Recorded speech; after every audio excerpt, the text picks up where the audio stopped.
নমস্কার। গল্প সন্ধানীর আসরে সকলকে স্বাগত। আশা করি সবাই ভালো আছে। আমার আজকের নিবেদন সাহিত্যিক গজেন্দ্র কুমার মিত্রের সাধুসঙ্গ বই থেকে নেওয়া সাধনা ও সিদ্ধি। বৃন্দাবনে সিদ্ধেশ্বরী বাগে যে কোনো উৎসব ঘোষিত হলেই ব্রজবাসী তথা স্থানীয় বাঙালি মহলে বেশ একটু উৎসাহ দেখা দিত। তার কারণটা অবশ্যই স্থূল। এই আশ্রম ও মন্দিরের প্রতিষ্ঠাতা শ্রী শ্রী মহেশানন্দ ভারতীর মেজাজ ও দৃষ্টি কিছু রাজকীয়। এখানের মতো ভান্ডারা এই আশ্রম মঠ বহুল তীর্থস্থানেও দুর্লভ। সাধারণ পূজা পার্বণ উপলক্ষে যেসব উৎসব যাতে সাধুদের সঙ্গে অসাধু অর্থাৎ সাধারণ বাঙালি অধিবাসী আগন্তুক দুই সম্ভ্রান্ত ব্রজবাসী এবং মহান্তরাও নিমন্ত্রিত হন, তাতে কেউই নেহাত অসুস্থ হয়ে না পড়লে অনুপস্থিত থাকেন না। কারণ নিরামিষ বিরিয়ানি থেকে শুরু করে আলুর কোরমা, পটলের দোলমা, বেগুনের কোরমা, ভেজিটেবল চপ, ধোঁকা, ছানার ডালনা প্রভৃতি বিপুল আয়োজন থাকে। তার সঙ্গে কলকাতার কারিগররা নিয়ে রসগোল্লা, দরবেশ, পান্তুয়ার সমারোহ। বিশুদ্ধ গোদুগ্ধের পরমান্ন থেকে ভোজ্য তালিকায় সবগুলি উপাদেয় ও লোভনীয়। লুচি, কচুরি, পোলাও, মাংসের স্বাদ ছানায় মেটাতে হয় প্রভৃতি তৈরি হয় সবই উৎকৃষ্ট ঘৃতে। মহেশানন্দ ভারতী এমন ভোজ দেন যার স্মৃতি দীর্ঘকাল নিমন্ত্রিতদের মনে থাকে। তারও কারণ আছে। মহেশানন্দের শিষ্য সংখ্যার মধ্যে ধনী পাঞ্জাবি ও মারোয়ারির সংখ্যাই সমধিক।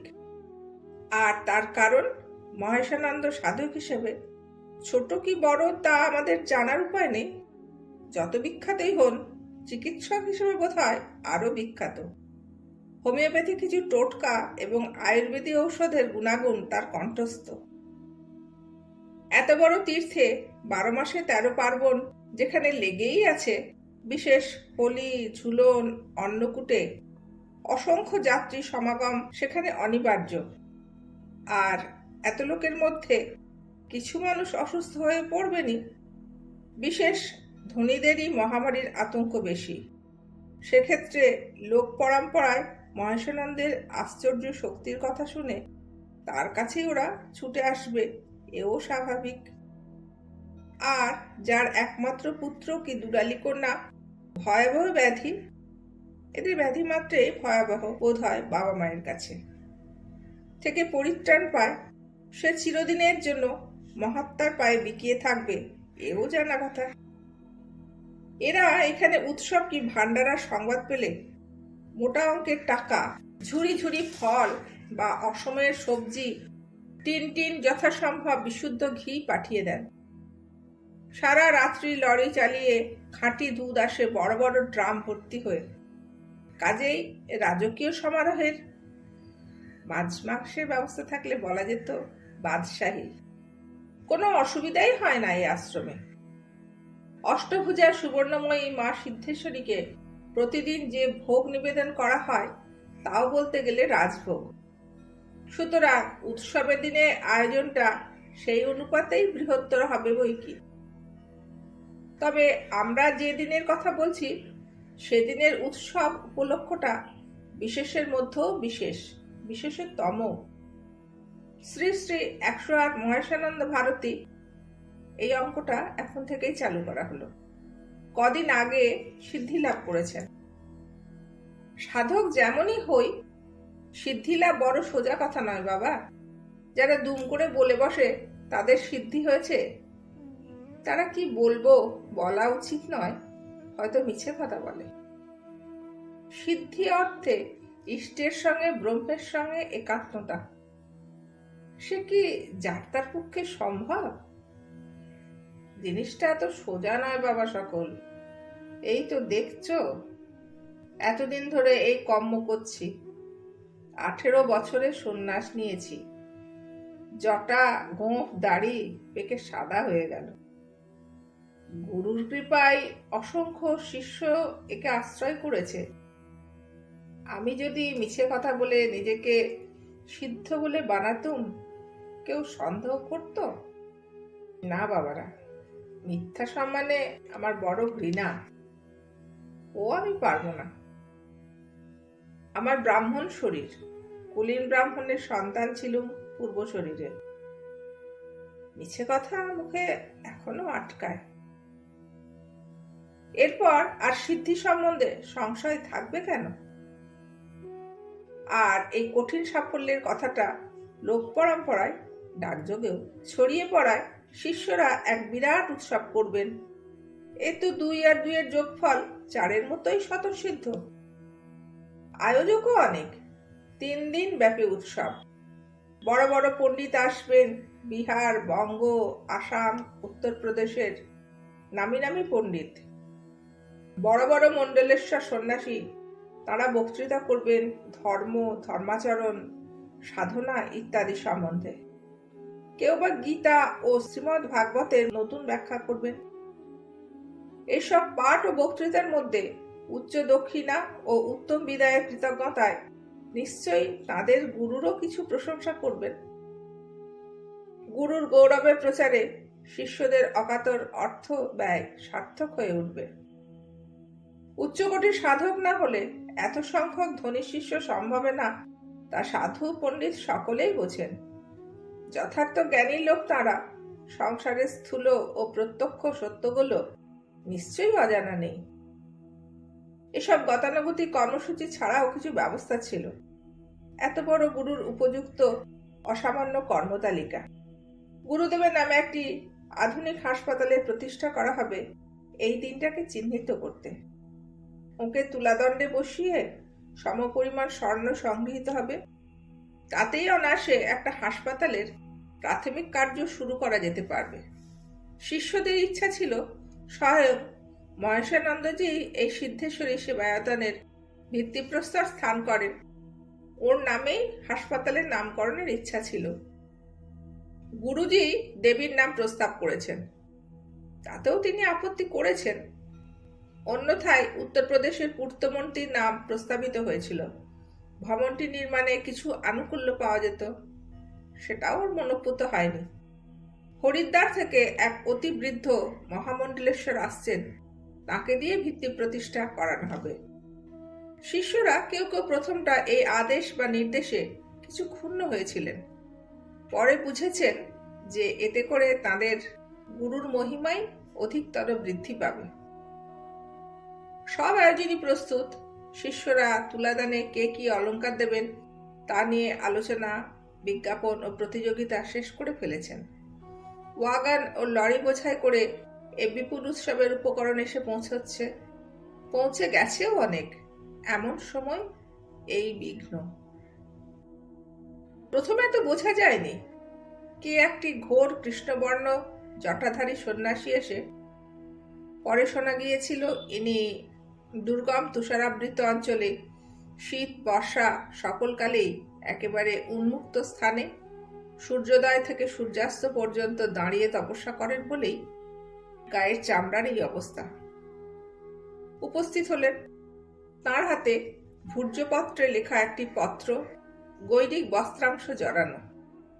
তিনি যেন অপরিচিতের মতো আশ্রমে ঢুকে দালান অতিক্রম করে সিঁড়ি বেয়ে অনায়াসে উপরে উঠে গেলেন এবং শিষ্যদের ভ্রুকুটি ও প্রশ্ন উপেক্ষা করে সোজা এগিয়ে গিয়ে মহেশানন্দকেই পত্রটি দিলেন।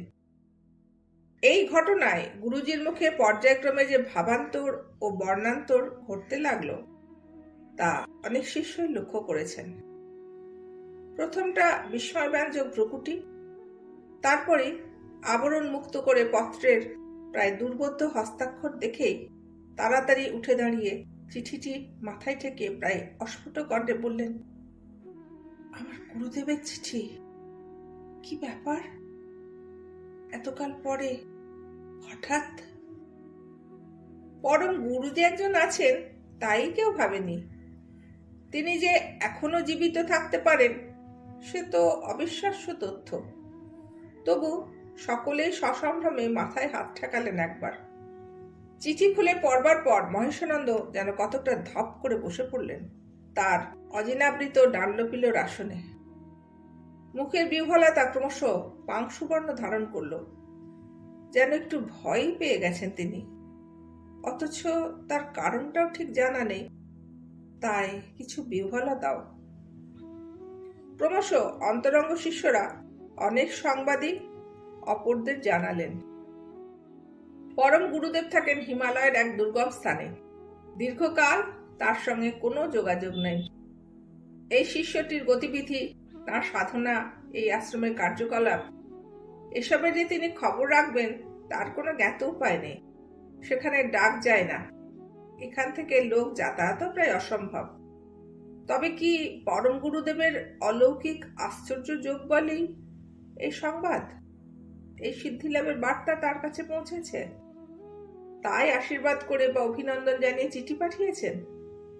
তিনিই বা একে পাঠালেন কিভাবে, কেমন করেই বা এলেন ইনি? প্রাথমিক বিস্ময়ে জড়তা কাটতে একটু স্থির হতেই ব্যাকুলভাবে খোঁজ করলে মহেশানন্দ। সে সাধু গেলেন কোথায়?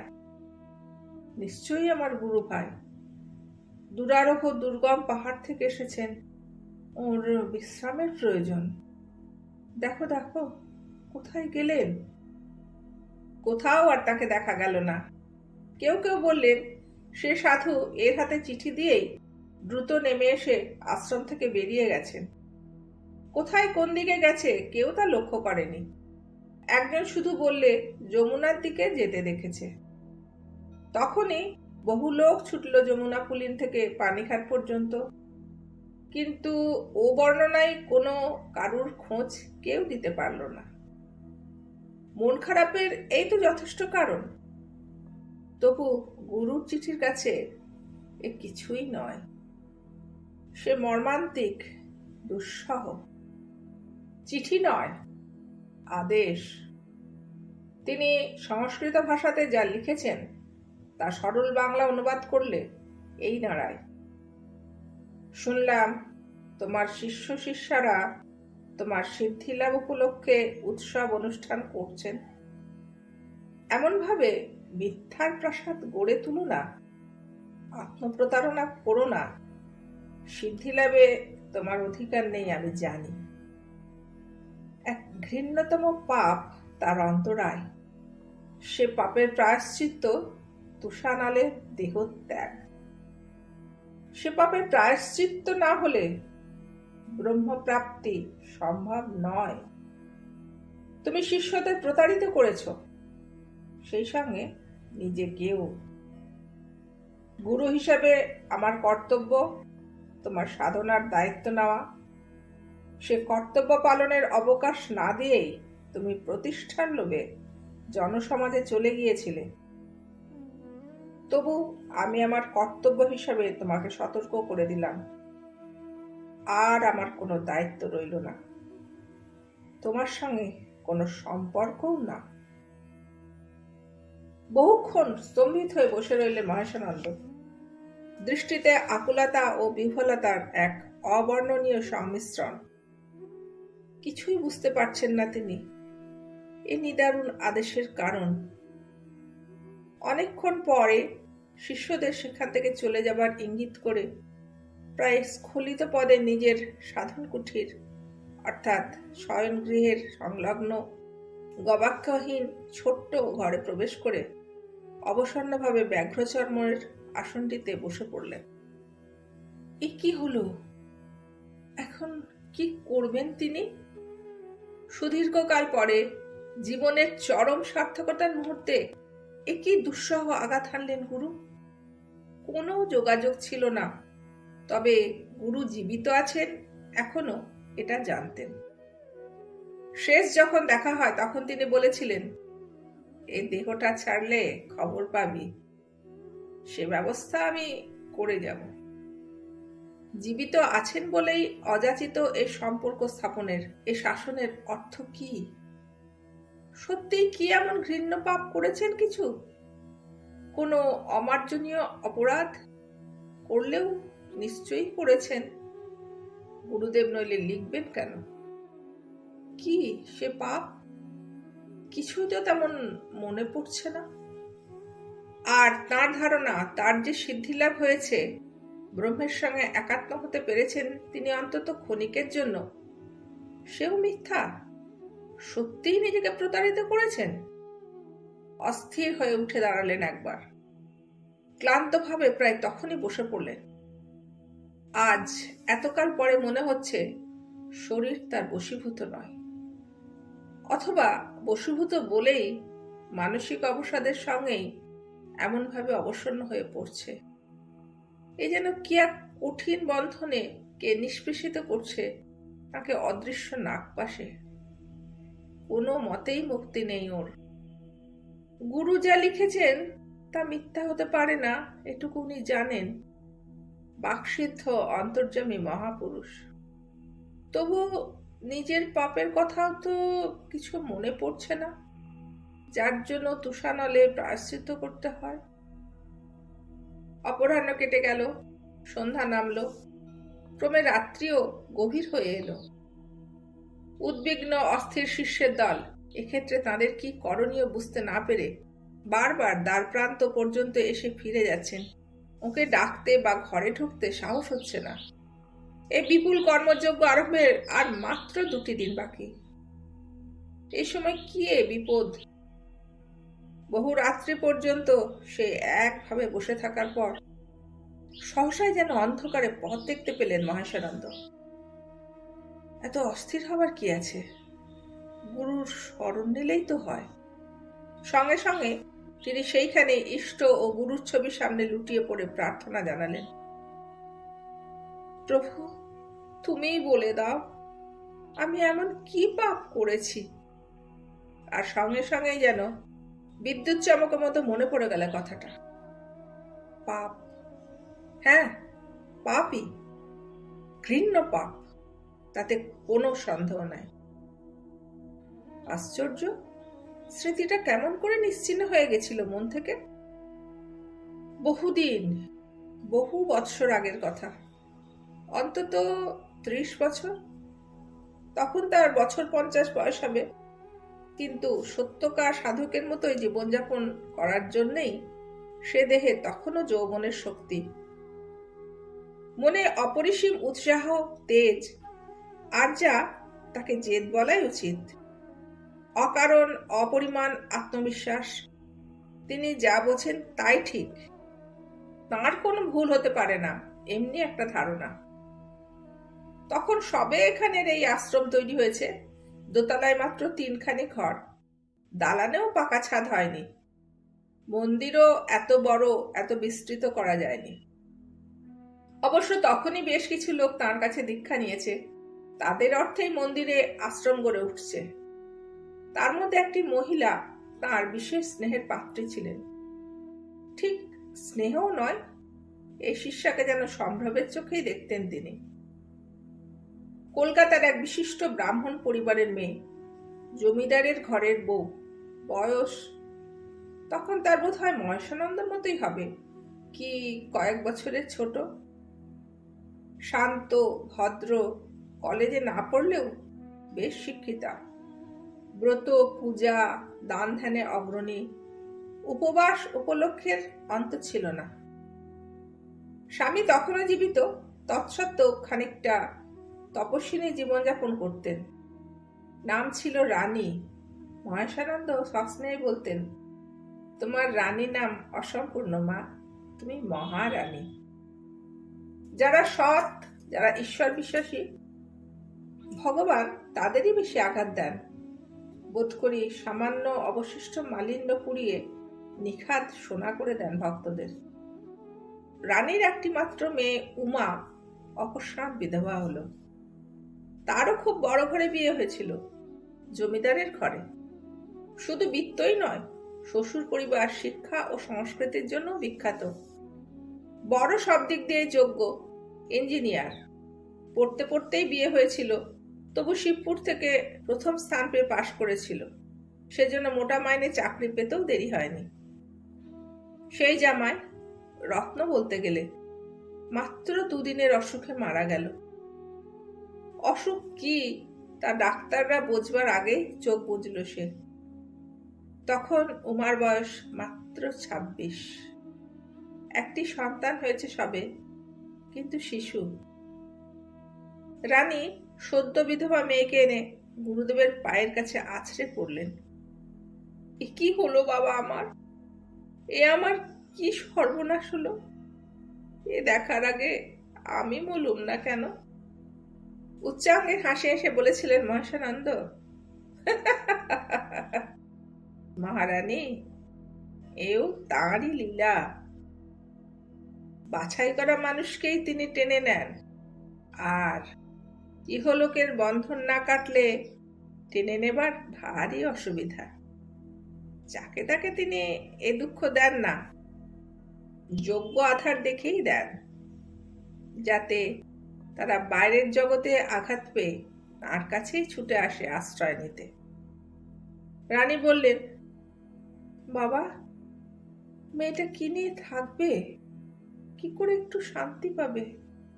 আমি যে আর ভাবতে পারছি না। তোমাকে ভাবতে হবে কেন মা? তার জন্য তো আমি আছি। সে ব্যবস্থা আমিই করব। ওর এই দৃঢ় আত্মপ্রত্যয়, পূর্ণ আশা ও আশ্বাসের বাণীতে উমা মুখ তুলে তাকালো। সত্যি নির্মল শিবিরে ধোয়া শিউলি ফুলের মতো কোমল নিষ্পাপ মুখ মেয়েটার। সুন্দর হয়তো নয় খুব, কিন্তু তবু ফুল ছাড়া আর কিছুর সঙ্গেই তুলনা দেওয়া যায় না। 2-3 দিন বাদে উমাকে ডেকে একদিন বললেন, সাধনার পথে না গেলে শান্তি পাওয়া যাবে না ভাই। ভগবানের কাছেই মানুষের পরম আশ্রয়, তবে সে পথে যাওয়ারও টিকিট চাই। আমি তোকে সামনের পূর্ণিমায় দীক্ষা দেব। উমা ব্যস্ত হয়ে উঠল, কিন্তু আমার যে দীক্ষা হয়ে গেছে। হয়ে গেছে? সে কি? কে দিলে? আমার শ্বশুর বাড়ির কুলগুরু। বাড়িতে নারায়ণ আছেন, লক্ষ্মী জনার্দন। দীক্ষা না নিয়ে তার সেবার কাজ করতে পারবো না বলেই শাশুড়ি দিয়ে দিয়েছেন। কি ইষ্ট ওদের? এরা বৈষ্ণব। কিছুক্ষণ চুপ করে থেকে বললেন, দীক্ষা কি বস্তু, কোন দিকে তোমার মনের গতি বুঝতে না দিয়ে এই বোঝা ঘাড়ে চাপিয়ে দেওয়া তাদের উচিত হয়নি। আর এইভাবে যে ইষ্টমন্ত্র দেওয়া হয়েছে তা আজীবন বহন করার কোনো দায়িত্ব আছে বলে আমি মনে করিও না। ও বীজ তুমি বিল্লপত্রে লিখে যমুনার জলে ভাসিয়ে দিয়ে এসো। আমি তোমাকে শৈব মন্ত্রে দীক্ষা দেব। কিন্তু কিন্তু সে কি উচিত হবে? ভয় ভয় প্রশ্ন করেছিল উমা। আমি যখন বলেছি, ভেবেই বলেছি, সে ভালো মন্দর বিচারটা আমার ওপরেই ছেড়ে দে না। তুই উত্তম আধার, যাকে তাকে শৈব দীক্ষা দেওয়া যায় না। ভগবান যেন তোকে এই জন্যই তৈরি করেছেন। আর দেখ না, তা নইলে তোর উমার আমিরা হবে কেন? তবু উমা অনেক ইতস্তত করেছিল, ইতস্তত করেছিলেন রানীও। কিন্তু মহেশানন্দর প্রবল ব্যক্তিত্বে শেষ পর্যন্ত কতকটা বিমূঢ়ভাবে যন্ত্রচালিতের মতো উমা তার ইষ্টমন্ত্র ভাসিয়ে দিয়ে এসে ওর কাছে শৈব মন্ত্রে দীক্ষা নিল। কাজটা হয়ে গেল বটে, তবু ওর মন যে সুস্থির হলো না, শান্তি তো পেলই না, এবং অশান্তি আরো বাড়ল। ছটফট করে বেড়াতে লাগলো। তা তীক্ষ্ণ দৃষ্টি বুদ্ধিমান মহেশানন্দর বুঝতে বাকি রইল না। রানীও শুষ্ক মুখে এসে জানালেন, কি হবে বাবা? এ বোধহয় হিতে বিপরীত হলো। মেয়েটা একেবারে খাওয়া দাওয়া ছেড়ে দিয়েছে। ফুলকমুখী হয়ে যেন পাগলের মতো ঘুরে বেড়াচ্ছে। কারোর সঙ্গে কথা কইছে না। পাগল হয়ে যাবে না তো? কেবলই বলছে, ইষ্ট বিসর্জন দিল, স্বামীর ইষ্ট। এ বোধহয় ভালো হলো না। মহেশানন্দ বললেন, নাড়া, যেমন রোগ তার তেমনি ওষুধও আছে আমার কাছে। এমন বোঝা ওর ঘাড়ে চাপাবো যে সব চিন্তা সময়ই পাবে না। আজই সন্ধ্যা আরতির পর আমার কাছে পাঠাবি। আমি ওকে যৌগিক প্রক্রিয়া কতগুলো দেবো, সামনে থেকে করাবো। প্রথম প্রথম তাতে কিছু কাজ হয়েছিল। শুধু যোগাসন নয়, কিছু কিছু সাধন প্রক্রিয়াতেও ওকে শিক্ষা দিচ্ছিলেন মহেশানন্দ। কোনো সাধককে এতকাল এত অন্তরঙ্গভাবে দেখেনি উমা। এসব যে আছে তাও জানতো না। এ মহেশানন্দ যেন আলাদা এক মানুষ, কঠিন, যেন নির্মমভাবে কঠোর, কণ্ঠস্বর মেঘমন্দ্র, সব মিলিয়ে এ এমন এক ব্যক্তিত্ব যার আদেশ লঙ্ঘন করা যায় না। আসলে সম্মোহনের পদ্ধতিও জানতেন মহেশানন্দ। তার কাছে এটা যে কোনো জাদুকরের থেকেও সহজসাধ্য। সে শক্তি কিছু ব্যবহার করেছিলেন কিনা আজ আর তা মনে নেই। তবে সত্যকার যোগ সাধনার শিক্ষা দিলে শিক্ষার্থীরা এমনিতেই খানিকটা সম্মোহিত হয়ে পড়ে। উমাও ওর সামনে কেমন যেন অসহায় হয়ে পড়ত। আত্মসমর্পিতের মতো নির্বিকারে ওর আদেশ পালন করত। মহেশানন্দের মনে আগে থেকে কোনো অসৎ অভিসন্ধি ছিল না। এটা গুরুর চোখের ওপর চোখ রেখে বলতে পারতেন তিনি। ফুলের মতো কোমল, নিষ্পাপ, ভক্তিমতী একটি মেয়ে, তার যে এমন অমোঘ আকর্ষণ থাকতে পারে তা ব্রহ্মচারী মহেশানন্দ জানতেনও না। তাঁর আত্মহমিকাও ছিল খুব। তাঁর কোনোদিন পদস্খলন হতে পারে এ ছিল তাঁর সুদূর কল্পনারও অতীত। তবু সেই ঘটনাই ঘটল। শিক্ষাদানের একটি অসতর্ক মুহূর্তে উমা একেবারে তার বুকের কাছে এসে পড়েছিল। তার উষ্ণ নিঃশ্বাস এসে লাগছিল ওর মুখে। দুটি অর্ধনিমীলিত সম্মোহিত চোখ ওর চোখের ওপর আবদ্ধ। আত্মসমর্পণ নয়, নিঃশর্ত আদেশ পালনের ছবি তাতে। সেই মুহূর্তটিতেই মহেশানন্দের এতদিনের অস্খলিত ব্রহ্মচর্য নষ্ট হয়ে গেল। এমন বহু বড় বড় ঋষি তপস্বীরই হয়েছে। পুরাণের এসব কাহিনী অনেকের মোহে পথভ্রষ্ট তপস্বীদের আশ্বাস দেবার জন্যই রচিত। কিন্তু মেয়েটা সব ভাবলেও না। পরের দিনই ওপরের ছাদ থেকে পাথর বাঁধানো উঠোনে লাফিয়ে পড়ে আত্মহত্যা করল।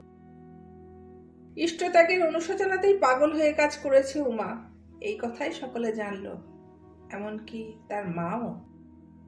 আর অবিরত সে কথা শুনতে শুনতে কবে উনিও নিজের অপরাধের কথা ভুলে বসেছিলেন। ভোলেননি ওর গুরুদেব। পরের দিন ভোরে উঠে কেউ আর মহেশানন্দকে খুঁজে পেল না। দরজা খোলা ঘরের, আশ্রমের। সুতরাং অন্তর্হিত হয়েছে একথা বলা গেল না। অত বড় উৎসবের আয়োজন সমস্তই বৃথা হয়ে গেল।